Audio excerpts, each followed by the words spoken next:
friends, it's Dandelion here. Hope all is well. Today we received a new toy, which is this Instagram feature to ask people questions, and I thought that instead of posting the answers on my story, that we just go through the questions, and it was pretty fun. Thanks to everybody who asked questions, and we'll go through them in a minute. Currently I'm at the apothecary, and I just got done making a whole bunch of stuff. So I came here with a bunch of dried herbs that I have from Cherry Valley Cooperative, and then I was making all kinds of stuff. We got the new alcohol order from organicalcohol.com. They're awesome. So now I have 10 gallons of alcohol to experiment and play with. And so I made a bunch of new tinctures today.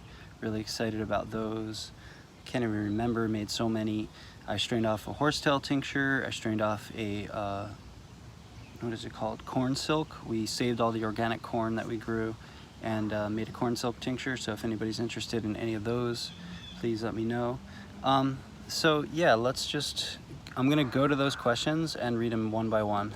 So someone asked, what's my most profound magical spiritual experience? Which is a really fun question, but a very hard thing to answer. So I just think of two things when I think of that, and one is going down to Colombia 2 years ago, and we drank ayahuasca with an 85-year-old shaman, and that experience was one of the most profound spiritual and mystical and magical experiences that I've ever had. And you know, I knew about ayahuasca for, you know, when I was like 18 or 19 from Terrence McKenna talking about it and discussing it in all of his lectures that I would listen to constantly. And I knew about ayahuasca, and I got Richard Evans Schulte's book Plants of the Gods, and you know, read through that and knew about the indigenous cultures and studied Peruvian shamanism with a couple teachers, and just really got into that kind of cultural relationship with plants in a shamanic way, and waited. I didn't feel called to drink ayahuasca anywhere in the United States. One of my teachers always said that ayahuasca preferred to be in the land that it lived in, so I really resonated with that. And although we had kind of invoked it, the spirit of that medicine, I hadn't drank ayahuasca until I went down to Colombia, and we spent a few days in different parts of Colombia and then went down to the Putomayo region, and there are a lot of shamans there. So then met this Taita Domingo in the Putomayo region, and he had us sit in with a few people, and we drank ayahuasca, and he gave me the cup and said buenas pintas, and that means good colors. And so I don't know if he meant that sarcastically, like the gringos are coming to see some geometric shapes and colors, or if he really meant like, wow, you're in for it. And so I drank this foul-tasting cup of ayahuasca, but drank it down, one gulp, you know, really just wanted to take the medicine in. And it took about an hour and a half for it to really kick into my system. And so I was pretty confused for the first hour and a half, like, gosh, I don't feel anything. And so the more I'd said that out loud, the more people were encouraging me to take more, which would have been quite ridiculous. And then it all hit me at once. And previous to that, I had smoked DMT one time, and smoked Salvia divinorum about 20 times, and ate mushrooms on about 20 occasions, including 7 to 9 gram doses. So I felt like I was kind of prepared. I felt like ayahuasca would somehow be like DMT but longer. But when it kind of hit me, it was entirely overwhelming for about 5 minutes. I remember thinking in my mind like, oh man, this is too much. But then some other part of my mind said, well, tough shit for that, like don't even engage that, and got rid of that thought, and then just went along for the ride and basically laid on my back, which some people say don't do that, you should like sit up and be a champion kind of deal. But I laid on my back for approximately 14 hours. I didn't vomit until the morning. And so everyone was kind of done with their experience, but I had a very long extended experience where I basically feel like I dissolved the sense of self entirely and didn't have any sort of connection to my body other than seeing that there was a body way down there, and it was about as significant as a grain of sand, and the cosmic kind of relationship of the soul to the greater whole felt like it was revealed. And that was a series of steps, and I believe it's very important to have an intention when going into these journeys. And so my intention with ayahuasca, with meeting ayahuasca, the spirit of ayahuasca, was asking, how can I help? How can we help? And what can be done about this intense energetic clog, like this sort of spiritual malaise that's come over the society? And so that was my intention going in, and I just got completely dissolved and picked apart. And for me, it was like swimming through the unconscious and going into these deep levels of the karmic strands that are held in my body that aren't just mine, but I am sort of receiving this lineage of this karmic goop, this karmic vomit, you know, essentially. And as the ayahuasca would reveal the patterns that I had within myself and swim me through myself, I would come to a place where the ayahuasca would just say, are you ready to let this go? Do you want to hold on to this, essentially? And then you come to this great releasing, and usually that's when people vomit. I didn't end up vomiting. I didn't even have a sense of body consciousness. I didn't even know, like, the idea of having a mouth to make vomit was a very distant reality from the perspective I was in. And so I just basically laid there completely still for 14 hours, and I feel like the ayahuasca swam through me, so to speak, and it just pulled out all these karmic threads to look at and to know about and to resolve. And then the layers would get deeper. And what I noticed, I had only drank ayahuasca one time, and so I don't know what is universal and what is kind of a collective experience with it versus what I personally experienced. So I'll only talk about what I experienced. So I felt like this ebb and flow between light and dark, and it would bring you into, like, the serpent would kind of bring me into this, like, the unconscious, the underworld, and that's where all the shadows are, and show me things about myself and show me things about the collective, and just speed me through this raceway of threads. And then suddenly somebody would play, actually the friend, our guide and friend Sebastian, who was down there, who spoke Spanish, and he was the translator, he had a harmonica there, and it was the weirdest thing, because I felt like we would all go into this silent, dark period where we would look within ourselves, and a lot of people would then go out and vomit and come back in, and I had full awareness. Like, basically I didn't need to open my eyes because I could see in the room.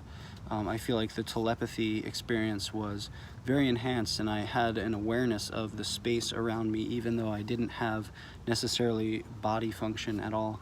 And as I went through that experience, the layers came off and the lessons got deeper. And then my experience was basically like the cathedral of beings there, including spirit guides, including my ancestral lineages, indigenous people of that land for thousands of years, animals, mushroom and plant kind of energies or totems, and this whole, like, cathedral of teaching forces who are kind of like there chanting, like a stadium of beings who are just not only chanting but sort of cheering for our awakening and trying to help us, and being like, wow, there's people who are actually listening, please hear what we're trying to say.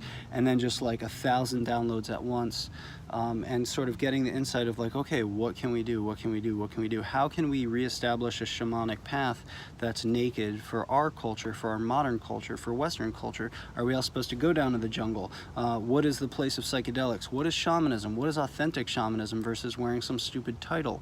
And the ayahuasquero, the taita that I was working with, sat like this the whole time, all night, and he would just close his eyes, and then every once in a while he would just open them and look around the room.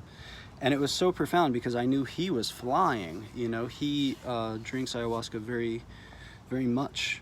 He spent 30 years in the jungle, and then drinks ayahuasca about 2 to 3 times a week, which for me is like too much. Oh my God.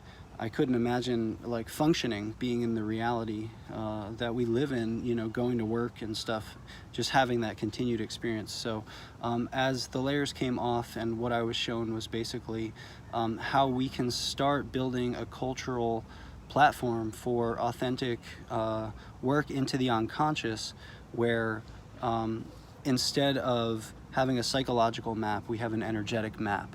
And that means really that we understand that energy is passed through and to each other, not just words, right? And words are a form of that energy, but that energy can be very naked. It can be blasted through your hands. You know, it comes across when you make eye contact. All of those things are connections, these threads, or in Sanskrit they're called nadis, right? And these energetic threads are basically going into and through everything, and we have them connected to everything. And I believe that when we're empathetic people, or kind of what I was shown as well, is as empaths, we don't know how to kind of work those threads. They get clogged, they get psychic residues in them. So I was asking and learning about that process, and I felt like Mother Ayahuasca, like the divine feminine, was the teacher, right? And speaking and channeling and teaching. And then I would look energetically inside, I would kind of look to the ayahuasquero, and he would be speaking to me about shamanism in Spanish, and I understood. And I don't even speak very good Spanish at all. And so my experience of him was that every time I would energetically like look towards him, he would be teaching me about shamanism, right? Teaching me about what he does, teaching me about what goes on in the jungle, teaching me about the energetic cords. And then I'd say, okay. And then I'd look back up, and it would be like the ayahuasca goddess just completely downloading and channeling and pushing everything out that doesn't serve anymore. And I was trying to hold on to that, but the layers of myself kept expanding and expanding and expanding and expanding, until the point where I was in a very bliss state, meaning that I didn't have a sense of body consciousness. I didn't have the layers of attachment of pain and suffering and the human experience anymore. It was just with source energy. And that was a very disorienting thing, to have to come back to myself, my individual self. And I think that's ultimately the greatest lesson I got from that, which is no matter how far you go, no matter how expanded your sense of self becomes, you still have to chop wood and carry water. It's still about sand. It's still about water. It's still about air. It's still about being a human being in this human experience, not kind of being a cosmic space cadet, you know? And so in that experience, I was shown many things. I feel like I was able to commune with the shaman in a deeper way. I feel like I was also able to commune with ayahuasca, and we were in a maloca in the middle of Colombia, and there were chickens just everywhere. It was a farm, you know? And so the chickens, every time I sort of got to this revelation, the chickens would speak a mantra when they'd caw. It was roosters, so it would be like, bah, bah, bah, bah. And I would hear kind of this joking metaphor of like, one of the times the chicken was like, it's all bullshit. And I was like, oh yeah, it's all bullshit. Like all of this suffering, all of this relative attachment, all of this human experience is all bullshit. Like it's not the thing, it's not the real thing, it's not the real source, it's not the real place, it's not the real home. We're so much more than that, right? Those chickens. And it was a rooster, you know, and the rooster was kind of like this ego, like the masculine ego of like, he doesn't care, he's like showing himself and just flaunting his ego. And I had already stayed on, previous to Cherry Valley Farm, it was Co-op 518, and we took care of chickens there, and I just was like, ugh, this is rape culture, this is horrible, these chickens are very intense. They're like kind of, you know, basically the farmer kills the rooster that's the most aggressive, you know, and it's basically a huge pecking order, and they rape the females, and it's just the worst example of what humans can embody as far as looking for a totem, a behavior to express. So with that experience, the rooster, it kind of became this archetypal being of like the great masculine ego, you know, the Donald Trump or whatever you'd call it, this completely domineering factor. But he would always say, like, it's all bullshit, don't worry about it, like, don't worry about the ego, right? Don't reject the ego and don't attach to the ego. It's all bullshit, and like, you just pretend you're a cartoon character, you know. And so I see some questions. Let's just catch up to that. Let's see.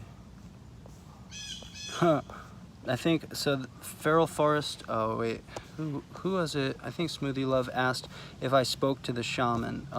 There was time that I spoke with him also in person. The next day he opened up to us and he shared with us. We had our friend who is a translator there. So Sass Black says, did you have trauma before choosing to use ayahuasca, or was it just for mind expanding? You know, these are both big things. I mean, yes, I have trauma. Yes, I had trauma. Some of them got worked out. We have a life full of trauma. And I think the number one thing that ayahuasca showed, or whatever our spiritual path may show, is that we have these archetypal traumas running through us. They're not exactly ours because we were born pure, and then they're downloaded into us genetically and spiritually and culturally. And so, of course, I had trauma, and I was focused on certain traumas with asking and requesting ayahuasca to help. And then there's also the open question of like, just show me what you need me to see. And so both of those were factors that I brought in, intentions. And that was a very profound experience. And then I had a connection where I had basically okay, so the lesson of that, I was on my back for 15 hours. I couldn't move. It was the morning time, and I was in outer space. I had no body consciousness. I had to pee really bad, but there was this sense of like, dude, there's nobody even there to pee. Like, it's totally not even real. There's no body. I was just in pure upstairs consciousness, and I didn't have any sense of self. I didn't care to move, and I just wanted to stay there. But my friend and translator Sebastian felt obligated to get us out of there because it was the next morning. And I was trying to like come to this place of saying like, dude, just leave me here. Like, just let me sit here. All I want to do is basically sit here. It's no big deal. But he kept trying to push on and influence my choice to get out of there, and because he didn't want to come back to get me. And so that started this kind of energy of like shards of glass being thrown at me, and kind of really seeing, when we're very energetically sensitive, how his intention to get me out of there, this worldly intention, the time, the idea of time, and the idea of having to be somewhere and get somewhere, and like, we've got this agenda and we got to do these kinds of things. And I just wanted to sit there and like be dead basically, and was just like, oh man, I don't know if this is like samadhi or something. Like, I think I'm good here. Like, I just want to stay here. So he kept offering me things. He was like trying to give me a mango, and I'm just like, mango? Like, there's no, who cares about mangoes? Who cares about food? Like, they're like, I'm home. I just want to sit here for a while.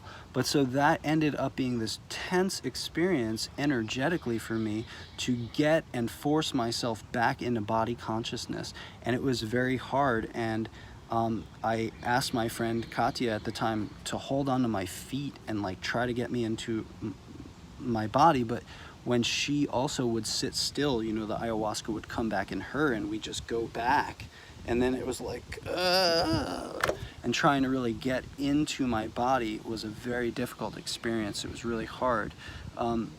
Seth Black says, was it good he pushed you to change your surroundings? Well, this is hopefully what I can portray.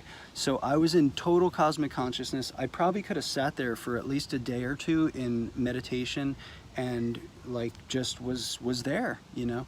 And so his influencing and pushing me helped me to learn to surrender that my ego's priority is second to some other circumstance or some other situation, and that it's okay. And so instead of me like kind of meditating and being like sort of self-claiming or self-possessing or saying, no, this is my boundary, this is what I need to do, like I know that and that's what I have to do, I try to surrender. So there was luckily a pole. The Maloka was made out of beautiful Amazonian wood poles, and so I literally like crawled up that pole, and it took probably 4 hours to get out of that area. And so I peed. I was like, yeah, I didn't pee my pants. All right, taking care of myself. I did vomit, right? And I felt like when I vomited, before I got up, I turned over. Actually, I asked Katya to turn me over because I literally couldn't even find my body, but I knew that I was going to vomit. And literally, she helped me to turn over so that I didn't become a fool, a gringo who puked all over himself because he had no body consciousness. And it didn't even matter. It's like, who cares? And then she turned me over, and I felt like when I vomited, it was the map of the suffering of all the colonialization, all the indigenous bloodshed. It was just like this purification of the bile, the black bile of the unresolved of our culture. And I felt like I vomited for behalf of the suffering that's in my genome, and all of the trauma of the history and the culture. And I think that's what people are doing. They're purging. It's martyrdom in a way. They're taking on the suffering of the world, and they're embodying that, and they're harmonizing with that, and they're actually finding that as above, so below. The traumas of the father, the traumas of the mother, the traumas of everything that is in us runs right through our karmic lineage, right? And so we don't own and possess the father trauma. We are victims of, and he, the father, is also victim of, and he, the father, is also victim of, and the grandparents lineage.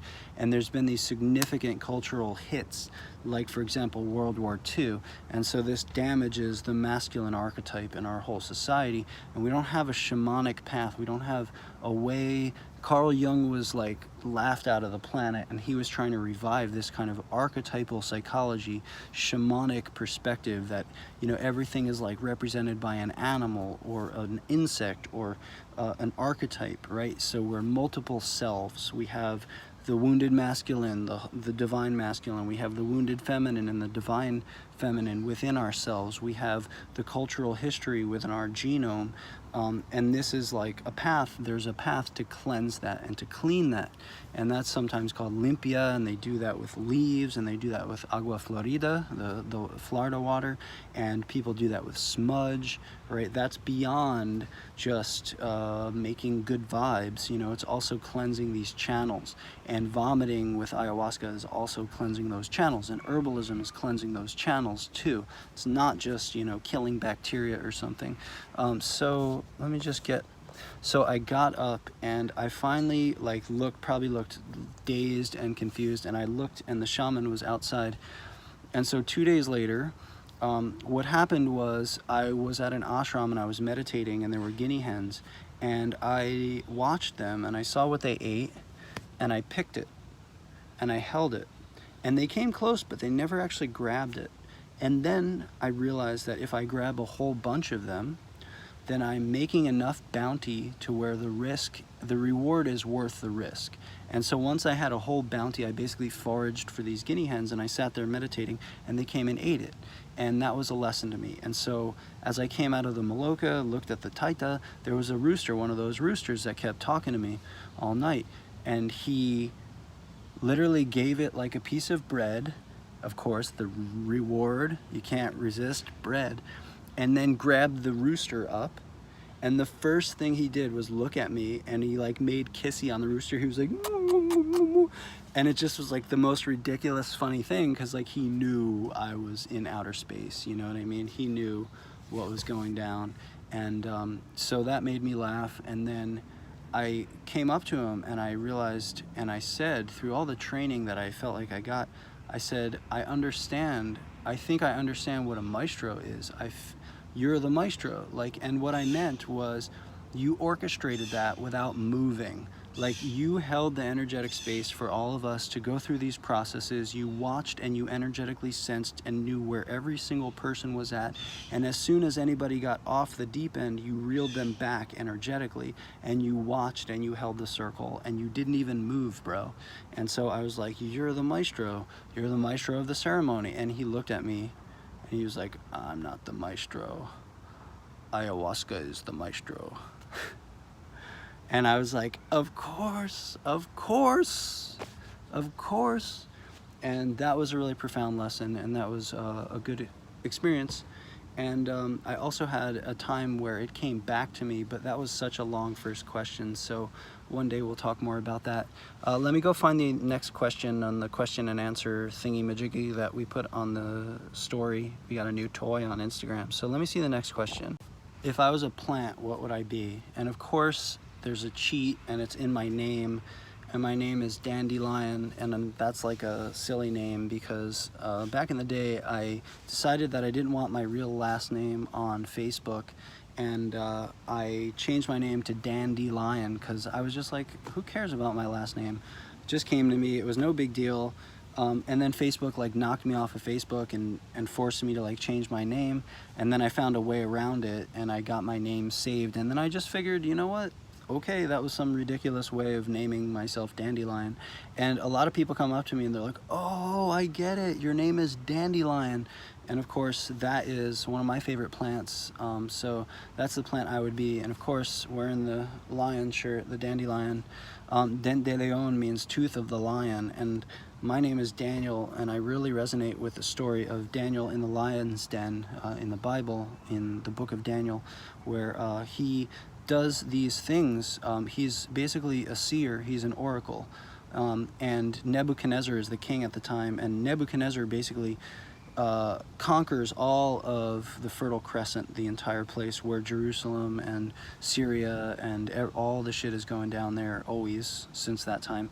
Nebuchadnezzar was like the unruly king, and he kind of captured all of the seers and the mystics, and he used them for his greed and his power, and they were his oracles. And so, of course, there's one time when Nebuchadnezzar has a dream and he doesn't remember it. So he asks some of these seers to tell him what his dream was and interpret the dream. And he says, if you can't do it, I'll kill you. And so he starts killing people. And then Daniel hears of this, and he comes, and Nebuchadnezzar says, I had a dream, interpret it. And of course Daniel goes to God and he prays, and God reveals that dream to him and the interpretation of it, and so he kind of like saves the day. And then of course the other idea with Daniel, you know, kind of connected to the dandelion, we'll try to do that, is Daniel, he is subjected to death by fighting the lions, right, in the pit, right? This is like the Roman style situation, and somehow he prays to God and he pacifies the lion, and the lions lay down. And so how does that connect to the dandelion plant archetype? I think that the dandelion is a plant that just grows persistently no matter what you do to it. In the middle of concrete, doesn't matter, it'll just break open the concrete and keep persistently saying, food and medicine is everywhere, food and medicine is everywhere, food and medicine is everywhere, food and medicine is everywhere. It's like you spray it with tons of Roundup and it just comes back and it's like, food and medicine, here, look, I'm feeding bees. Like, I still got medicinal roots. I'll cleanse you of all the stupid shit you're doing to yourself by spraying me, and I'll be fine. And you cannot make a pesticide hard enough. You know, we've developed nuclear weapons, okay, but we cannot figure out a pesticide to kill dandelions, thank God. Right? It just mutates them genetically, and they'll just continue to clean that genome out until humans are gone, and then a billion years later, when they're still fine, they'll cleanse that shit out of them, and it won't even be a part of their experience. And so the plants have been here for a really long time, and I feel like dandelions are one of those urban ambassadors that comes on the scene and is like, hey, wild, remember you used to live in teepees, you used to live in shelters, you used to live off of fires, remember, I was there. You know, here I am still. You put concrete on me, I'll break it open. Here's dandelion, psh, right? And the flowers just feeding bees and pollinating, helping pollinators. And so dandelion to me represents this kind of, like, I grew up in New Jersey. Luckily, the place I grew up in was suburban. My dad built my house, the house I grew up in, and he and my family, my grandfather was a farmer there. So my great-grandmother, who has the same birthday of me, had a house next door, and she lived to be 104, I think, and she actually she was the daughter of the farmer that was my uncle Gabriel, who had built an altar of Joseph holding Jesus right on the front yard, and there was a tree there, and I hung out with the tree all day and wrote poetry in the woods. River Perma, what's up? This is the best thing I've listened to. When am I writing my book? I'm writing my book right now, and it's for free, and if you appreciate it, you can donate for it, and one day we'll chop up pieces of paper and we'll put it on paper, and then we'll sell it, and that's coming soon. And I have plenty of writing, and usually I just post it all on Instagram. I've been trying to just throw my best writing out there, essentially, and just take it, and who cares about anything else. The knowledge is what matters, you know. But if you appreciate and resonate with that model, that business model, then help support through whatever way anybody can.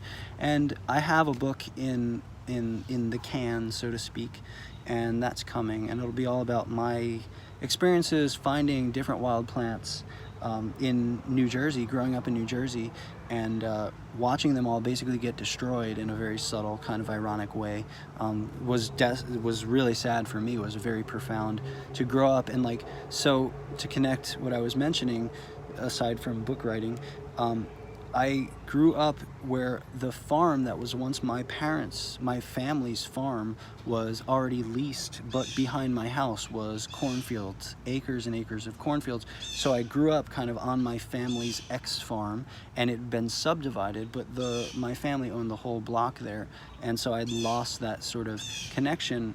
But going in, I guess, let me just see, there was one more thing. So plants are just amazing, and that's really all I'll say about that. So the dandelion is this kind of upbringing of this archetype for me of living in New Jersey, watching all of my, like, I found oyster mushrooms for the first time. I sprayed them with a water bottle. I would bring them there. It was in front of the municipal building, and I got oyster mushrooms, and I would cut the oyster mushrooms that were mature, and I would spray the small ones, and the next day I came back and they would be big and there would be small ones. So I was like farming, I was cultivating these mushrooms in the municipal building's front yard, and it was a stump there, and that's the first time I ever found oyster mushrooms. And of course I kept that going for like 2 weeks or something and got tons of oyster mushrooms. I was so excited. The next year, from that same place, they ripped the stump out, you know, and fertilized the lawn and made it lime green, and I was so sad. I was like, wow, that's like, I wonder if they saw me, if they thought I was like eating psychedelic mushrooms and being a dumbass or what. They thought I was gonna poison myself. I don't know what they thought or what they saw, but they got rid of the stump because it was unsightly probably, or they saw some weird hippie kid trying to eat mushrooms out of their lawn thinking that I was poisoning myself. Little did they know, they could have asked me about the species, and I would have said Pleurotus austratus, and like we could have had a fun conversation, and then maybe turned the whole municipal building into a mushroom growing operation. But they didn't go for that option. But that's a little bit of rambling, and I'm gonna read the next question. I'll be right back. What's my favorite color? My favorite color is probably green, but you know, it's really hard to pick, and it seems to change, and I have favorite colors for different favorite things, but I really like the color green. That's a short answer. Let's see what's next. So someone asked if I'm familiar with Dr. Sebi. I don't know who that is, no, but their opinion on using non-hybrid herbs, and that's something I have very strong opinions about. I posted about yarrow a couple weeks ago, and of course the idea is there are cultivars, there are varieties, so you have a family, a genus, a species, but then you have these things that humans have been doing, which is called causing plants to hybridize, and that produces new properties out of a plant. But according to natural selection, right, and I always forget the other one, random mutation, I would just call it mutation, genetic mutation. So natural selection and genetic mutation is what forces plants like dandelion to evolve, and then you get this humans starting to hybridize species that maybe don't want to reproduce together. This is the original genetic modification, and they produce different factors. Like, for example, maybe there was 1 in a million red yarrow flowers, and somebody, or pink, you know, you see the pink yarrow, somebody collected that specimen and they grew it from seed, but then out of that they didn't have any more seed necessarily, and therefore a lineage, like if they splice, right, and put together plants to grow that, to breed in that pinkness. Now, a lot of people, a lot of herbalists will say that that loses some of the genetic resilience, and that's really important to start thinking about, because varieties is what our vegetable industry, farming, relies on. And as you see, now there's this heirloom movement. But with hybridizing, you get plants that are more susceptible to pests, and that's why farmers are dealing with a lot more pests, because we're using artificial selection, not natural selection. It's not nature choosing the genetics, it's humans choosing the genetics based on certain factors, and those factors are not genetic resilience. Nature knows how to produce genetic resilience. Humans know how to produce funny shapes and nice colors and sweet taste, right? And so we have been altering species for whatever 10,000 years to have these different properties that are macroscopically pleasing, but they're not necessarily genetically the best or the strongest or the most aromatic or the most resilient. So we are now having this movement back towards hybrids, but those are all still varieties if you're talking about farm vegetables, right? So cabbage, Brussels sprouts, kale, broccoli,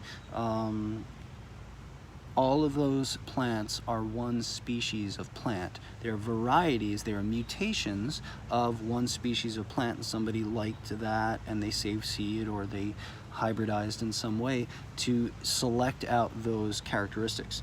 Now, a cabbage has the same nutrient value as anything else, kale or whatever, but we popularize these certain varieties because of the superficial materialistic perception that we have as a modern culture, macroscopic qualities. So when we did that, we kind of broke some of nature, right? We kind of broke things. And so when we look to herbs, we have a lot of herb hybrids. If you've ever heard about the comfrey controversy, one part of the comfrey controversy is Susan Weed claims that we don't have Symphytum officinalis, we have this variety from Europe, and she claims that all the seeds are sterile and it actually only produces with rhizomes. So we've been saving the rhizomes of this comfrey species for a couple hundred years, and as a result she claims that that one is safe. It doesn't have the hepatotoxicity that the Symphytum officinalis does. So that's a really interesting question too.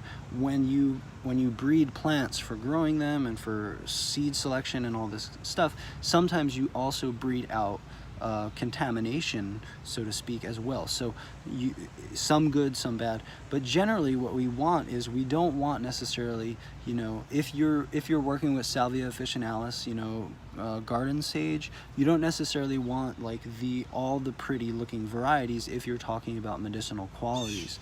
Those are for macroscopic qualities. So I do believe that we need to get back to the wild resilience. We need to get back to letting nature select seed for us, and that's very much what I'm pulling Cherry Valley Co-op into, and why I believe in cultivating wild plants and weeds. So today we harvested 10 pounds of amaranth and lamb's quarters for a very expensive restaurant in the middle of Princeton, New Jersey, and those plants we didn't have to do anything to. Everybody works there on a farm like 9 hours a day at least, and there's bugs eating all kinds of things. There's bugs eating the potatoes, there's bugs eating the winter squash, there's bugs eating the summer squash, 3 different kinds of bugs. Alec is out there spraying clay all over these things, and this morning we harvested lamb's quarters and amaranth, and they grew out of a mulch pile accidentally.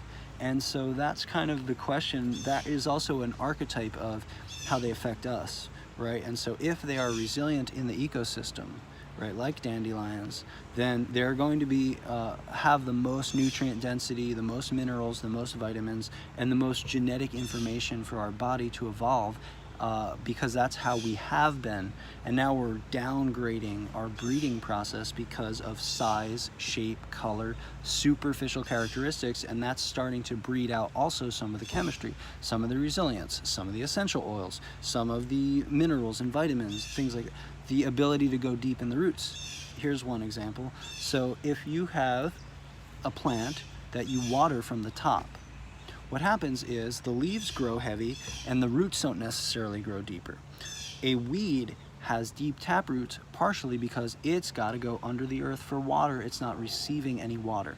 So you go from lamb's quarters on one side, which is just growing on its own, to something like kale where it's being top watered, right? You have generation after generation of teaching the kale not to grow deeper and deeper roots, But the lamb's quarters, being left to its demise, getting its head chopped off by weed whackers and shit, is constantly trying to put its energy into rooting. And of course, the more roots you have, the more it can absorb minerals and vitamins. So now what you have is soil depletion, partially, and then the fact that the plants are only grown to be babies. I mean, if you buy kale in the grocery store, it's a baby plant. 60 days, is a tiny plant, essentially. And so 40 days probably they harvest those things in. And so they're young plants, they don't have deep taproots, and so they're not pulling up the minerals and the vitamins as efficiently. And as a result, we're genetically inbreeding them, essentially, to have more shallow roots, more shallow roots. Think about that as a metaphor, right? And as a result, they're not having the ability to absorb those vitamins, minerals, water molecules, different components in the atmosphere to build these alchemical chemicals in their bodies to repel pests, to be antimicrobial, to be anti-inflammatory, to reduce their aches and pains, to reduce their inflammation when a deer steps on them. They need antioxidants, they need omega fatty acids, they need the same stuff, the vitamins and the minerals that rebuild our body, as above, so below. So the plants are doing something all the time, and as a result, let's eat roots. As long as they're a root vegetable. That's why what we're doing, if anybody's seen at Cherry Valley Co-op, I'm focusing on Wapato, right? I'm focusing on basically a Native American food forest. So Wapato, what else is there? Solomon seal and groundnuts and cattail will be my predominant diet as I switch and transition into the fall. We're planning that out now so that I can sit in the woods and live on a fire and eat groundnuts, because those are not genetically altered through breeding, because native people farmed very differently than the Western agricultural model farms. Let's see what the next question is. Hello. So somebody asked, will I come to New Hampshire so that they can meet me? And I would be happy to. I love meeting you all, and it's really a blessing. I've got a friend who just messaged today, wants to come work on the farm. He's coming over and he wants to do like a work trade. So as we build things at Cherry Valley, y'all are gonna be invited to help us build the herb farm and maintain the food forest and just go into it. Lauren, what's up? What's up, friend? This is a drink of maple syrup, lemon, and orange peel. So it's been soaking with water and it's super tasty. And it's basically my cleansing summer hydration drink cocktail. Regrown and Rewild, what's up, brother? Thank you for the sunscreen post, by the way. Go check out his sunscreen post, because the fear of the sun is something we can rant on, but I'm trying to stick to this agenda of reading all the questions. Native Gardens, woohoo, clearing the lower field for my Three Sisters garden next year. Corn, beans, and squash, awesome. If anybody's not familiar with Three Sisters gardening, you make a mound, you grow the corn in, the corn gets to a certain level, you put the beans in, and the bean trellises up the corn, right? And then the squash grows down the side of the mound, and the squash actually keeps in the moisture because the squash leaves get really big, and they also suppress weeds. And so you get Three Sisters gardening going Native American style, the traditional way that it's been done for thousands and thousands of years, and you suddenly have what's called a polyculture, and then you're not doing monoculture agriculture, you're getting 3 in 1. They're all feeding each other. The nutrient cycle is a closed loop instead of sucking stuff up. Don't forget, when you're dealing with kale in a factory farm, right, they're chopping that shit, they're taking that bundle, and as a result, they're exporting nutrients, exporting nutrients, exporting nutrients. That's why things like chop and drop are so important, right? Or like at Cherry Valley, what's really cool is, when they're chopping, so beets, they were harvesting beet greens with a beet and selling bunches for a while, and then they got too, ratty-tatty, and so then they're just breaking off the beet greens in the field and dropping them, and that means the minerals and the vitamins in that leaf can go back into the soil, so you're creating a more closed nutrient flow. So there's something in permaculture called chop and drop. That's a really important technique. I mean, even with lawn mowing, right? You should leave the lawnmower clippings. It would fertilize the lawn, especially when it rains. It's like making herbal tea back into the soil. So you're getting more of a closed loop situation. I don't even remember the question anymore. So let's see that again. New Hampshire. So I don't really know. Basically, I just got back from 8 months of touring in the Forage Mobile. Went from east to west, New Jersey to California, California to New Jersey. I got to Cherry Valley Cooperative, and I'm just like, man, what more can I need? So I would like to really start building a foundation there, a school, you know, a yurt village, all kinds of community gatherings, men's circles, women's circles, sweat lodges, all kinds of things like that at Cherry Valley. Plus we have a farm stand, plus I have the herbal apothecary, so we're starting to kind of, I just did my first sort of, I was at Cherry Valley since I've been back, and then I just came to the herbal apothecary, did a whole bunch of work here, and then I'm gonna load up some herbal goodies in the van, go back to Cherry Valley. We're starting the farm stand again Thursday to Sunday, so of course if you're in the area, come by. Awesome. Barbara's, if you come, that would be awesome, and I'd love to meet you, and we have a lot of good stuff going on there. And I'm really excited to be sharing that with you all as it builds and develops. So fishing, as it says, does multiflora rose affect any native plants that you may be collecting from? Multiflora rose does affect native plants, and the question is, what can we do about it? And so what I'm doing in the woods, and I'll be showing you all some way, shape, or form, is I'm pruning back multiflora rose so that it produces most rose hips, and then I'll be collecting those and making whatever it is, fruit leather, jam, teas, all kinds of things out of the multiflora rose. And the more seed that I take out of the ecosystem, the less it's going to spread in that area. And then I'm going to have the ability to remove some of it or all of it, plant native roses, you know, do a whole restoration project on the woods. So multiflora rose, you know, the more that you collect it, the less seeds get into the ecosystem. That can be helpful. But it doesn't affect the soil necessarily, right? Roses are, you know, they are very fertilizer needy, so that it is taking, you know, nutrients out of the soil. But, you know, again, chopping and dropping, burning it, right? That's another thing. If you're really careful, you can start fires with the dried multiflora rose. And then you get the ash, the nutrients, the minerals in that ash is fertilizer. So is your pee and poop. You know, that's the way it was meant to be. If you eat from the land, then your pee and poop isn't toxic, and then you put it back into the land and it feeds the land, and then the land grows more food for you, and you're part of the nutrient flow. Let's see what next. Wow, this is a big one. Cash, Brother Cash. What is my 5-year vision plan for myself? So that kind of ties into where I was going a little bit. So I'm gonna root down, you know, I'll probably do a couple-week tour in the fall. I'll follow the pawpaw flow, and I want to have enough pawpaws to give myself some sort of pawpawitis. I want to be the first person to have pawpawitis, whatever that means. And so I'll probably do a couple-week tour, and then from there I'm gonna hunker down at Cherry Valley Co-op probably for the winter, and either live in a Davis tent with a wood stove in the woods and hunt and gather and live off the land as much as possible. We're building up the food stores, things like that, practice herbalism, come to the herbal apothecary, visit friends along the way, you know, do a couple small trips here and there. But then, or if we have time, I'm going to build a Neolithic shelter in the woods there and live primitively with a rocket stove and do pottery and just build a shelter out of what's in nature. And there happens to be a lot of slat there and a lot of clay, so we're starting to build and dredge up the clay. We're starting to move slat, we're starting to replant it. You know, we dug a water hole so that I can have a water hole there. It's right next to a road where nobody drives on, so, or at least the entrance is, so it's not hard to get through some of the areas. And I have friends coming through like, yeah, let's do that project. So more to come on that.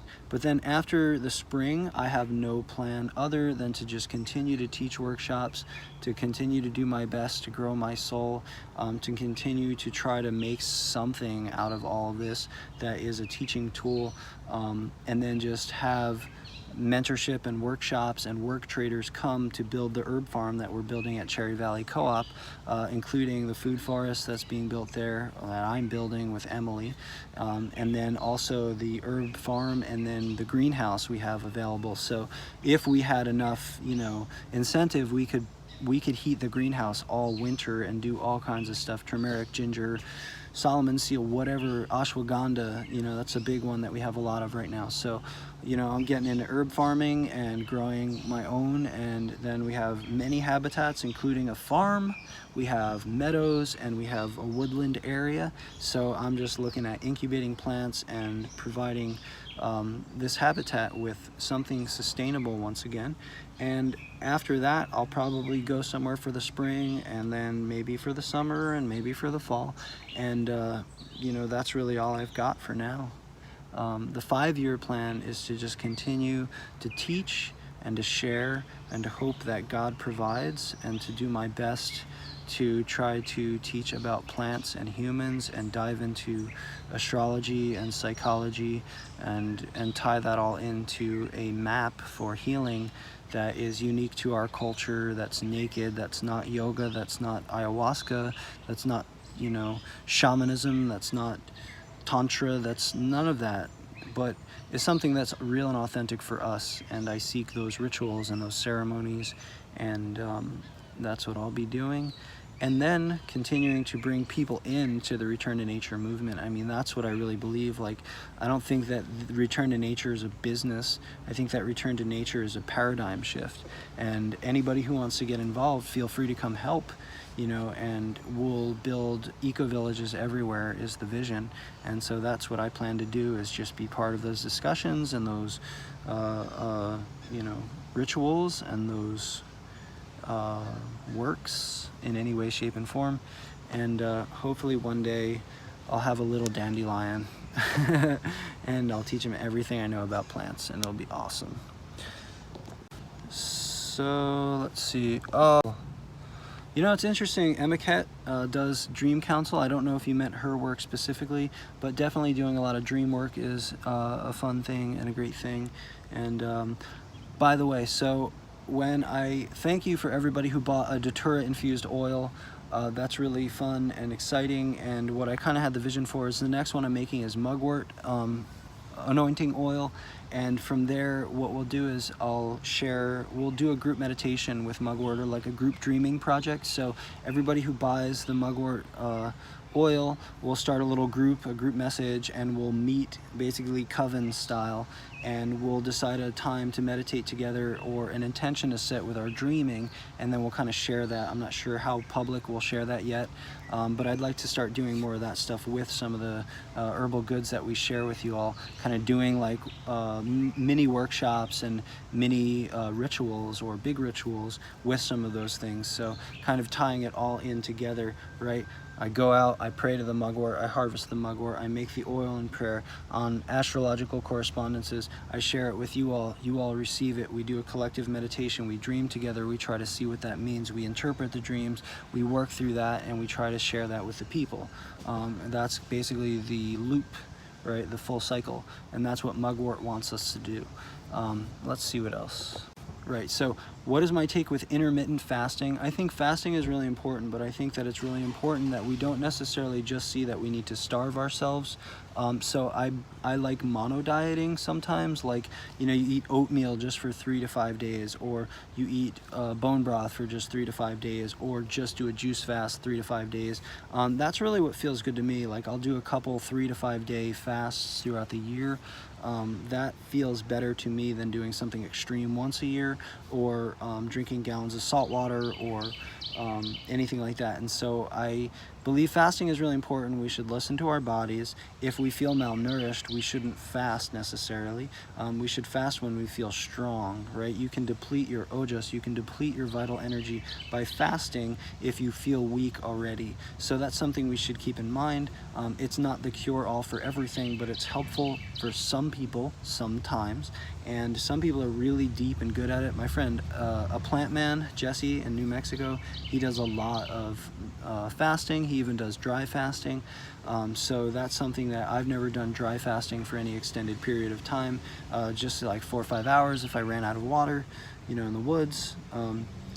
And I have done a bunch of fasts, but they're really all about mono dieting in a sense. Like, my feeling and my belief is if we ate locally and in season, we would get a fast for every organ system just by eating locally. So the problem is we think avocados are healthy because they're vegan and they have fat, and so we should eat avocado smoothies every single day throughout the year. But the only reason that we have avocados like that is because a multinational corporation is behind the scenes getting avocados from here, getting avocados from there, and getting avocados from there, and making it look like avocados are in season all year long. But it's not necessarily good for us to get one food source over and over and over again. So what I find is that if I live as much as I can off of a wild diet, I'm eating what's in season, and as a result, or on a farm, you know, the same is true. As a result, you're getting certain things at certain times of the season, and this was very necessary. This is like a survival thing,